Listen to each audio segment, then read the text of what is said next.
राज्य जर अस्थिर झालं रे बाबा तर जबाबदार मुख्यमंत्री देवेंद्र फडणवीस असणार आहे. महाराष्ट्रात तुम्ही मुंबईचा विचार करता तर महाराष्ट्राचा क्षेत्रफळ खूप मोठं आहे. लोकसंख्येनं, महसूलनं, संख्येनं सुद्धा आणि राजकारणासाठी सुद्धा. नुसती मुंबई तुमची नाहीये.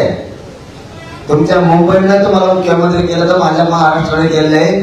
अशी दुरी निर्माण करू नका देवेंद्र फडणवीस मुंबई मही.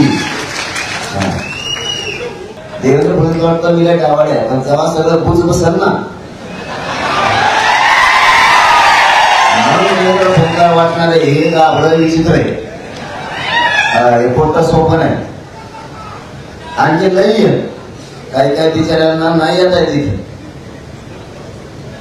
ते जरी त्यांना म्हणता येत नसतं महाविकास आघाडी किंवा महायुतीला ओबीसीतून आरक्षणाचा विषय. आम्हाला मराठीला पक्का माहिती आणि त्यांना निवडून आणलेलं आहे गरीब मराठी. ते वळवळच करू शकत नाही. त्यामुळे दोन्ही बसले. आता फक्त 25-26 जण येऊन गेले खासदार आमदार खासदारमध्ये ते सगळ्या पक्षाचे आहेत आणि सस्ते ते घेत.